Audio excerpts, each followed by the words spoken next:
ಬಲಿದ ಸುದಿನ. ಈ ದಿನದ ಪೂಜೆಯ ಅರ್ಘ್ಯವನ್ನು ಅವರಿಗೇ ಅರ್ಪಿಸಬೇಕೆಂದು ನನ್ನ ಮನಸ್ಸು ಹೇಳುತ್ತದೆ. ಈಗ ಸಂಧ್ಯಾ ಸಮಯವಾದ್ದರಿಂದ ಅವರು ಬರುವಷ್ಟರಲ್ಲಿ ಶುಚಿರ್ಭೂತಳಾಗಿ ಬಂದು ಅನಂತರ ಪೂಜೆ ಮಾಡುತ್ತೇನೆ. ಆದರೆ ನನ್ನ ಕಾವಲಿಗೆ ಪರಶಿವನೂ ಇಲ್ಲ, ದೂತರೂ ಇಲ್ಲ. ಈಗ ನಾನೇನು ಮಾಡಲು?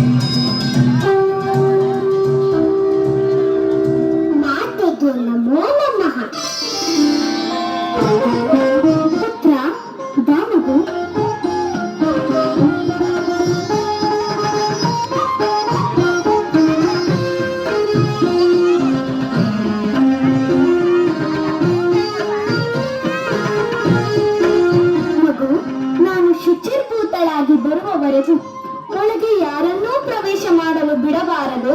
ಆಗಲಿ ಮಾತೆ.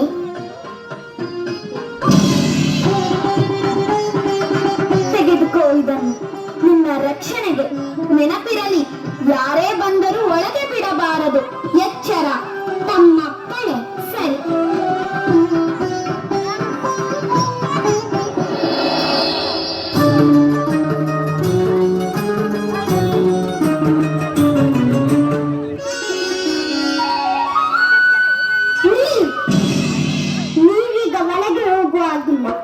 ಏನು? ಕೈಲಾಸದ ಅಧಿಪತಿಯಾದ ನನಗೆ ಪ್ರವೇಶವಿಲ್ಲವೇ? ನಾನು ಯಾರಾದರೇನು? ಒಳಗೆ ಯಾರನ್ನು ಬಿಡಬೇಡ ಎಂದು ನನ್ನ ತಾಯಿ ನನಗೆ ಆದೇಶ ಕೊಟ್ಟಿದ್ದಾರೆ. ಅವರ ಅನುಮತಿ ಸಿಗುವವರೆಗೂ ಯಾರು ಒಳಗೆ ಹೋಗುವಂತಿಲ್ಲ. ಹಾಗೋ? ಹಾಗಾದರೆ ಕೇಳು. ನಾನು ಅವಳ ಪತಿ.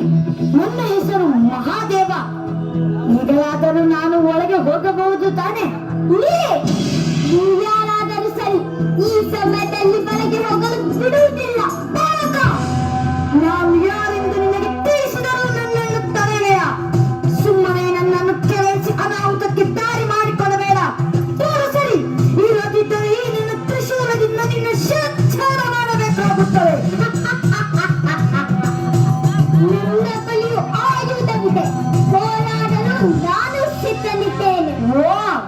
ಚೋಟುದ್ದವಿರುವ ನಿನಗೆ ಇಷ್ಟೊಂದು ಸೊಕ್ಕೆ. ಈಗ ನೋಡಿ ಏನು ಮಾಡುತ್ತೆ ಎಂದು.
ಹೋಯಿತು.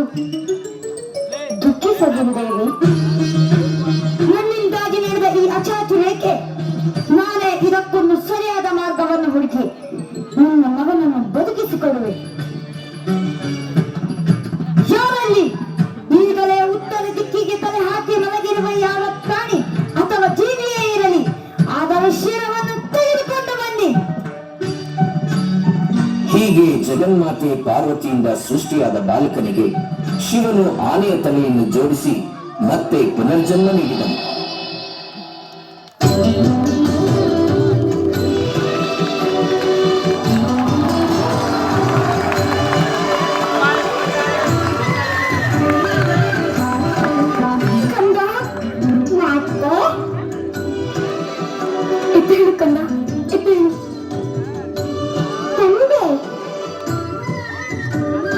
ಎದ್ದೇಳು ಮಗು, ಎದ್ದೇಳು. ನನ್ನನ್ನು ಮನ್ನಿಸು ಮಗನೇ.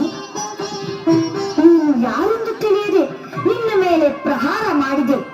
ಆದರೂ ನೀನು ಬಾಲಕನಾಗಿದ್ದರೂ ಧೂರ್ತತನದಿಂದ ಆಟವನ್ನು ಆಡದೆ ನಿನ್ನ ತಾಯಿಯ ಆದೇಶವನ್ನು ಪಾಲಿಸಿ ಮತ್ತೆ ಜನ್ಮ ತಾಳಿದ ನಿನಗೆ ನಾವು ವಿಘ್ನೇಶ್ವರ ಎಂದು ನಾಮಕರಣ ಮಾಡುತ್ತಿದ್ದೇವೆ. ಇದು ನಾವು ನಿನಗೆ ಮಾಡುತ್ತಿರುವ ಆಶೀರ್ವಾದ. ಮೂರು ಲೋಕದಲ್ಲಿಯೂ ಮೊದಲ ಪೂಜೆ ಯಾರನ್ನಿಗೆ ಸಲ್ಲಿಸುತ್ತಾರೋ ಅವರ ವಿಘ್ನೆಗಳು ನಿಮ್ಮಿಂದ ನಿವಾರಣೆಯಾಗಿ ಅಷ್ಟೈಶ್ವರ್ಯ ಲಭಿಸುವುದು. ದೇವತೆಗಳಲ್ಲೆಲ್ಲ ನೀನು ಅಗ್ರ ಪೂಜಿತ.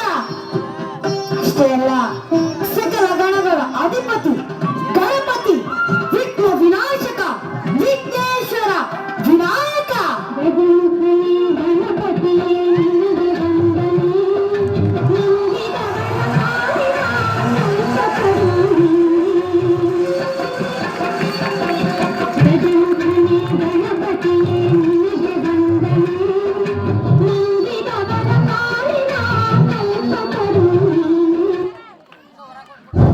ನಾಟಕವನ್ನು ಮಾಡುವಂತ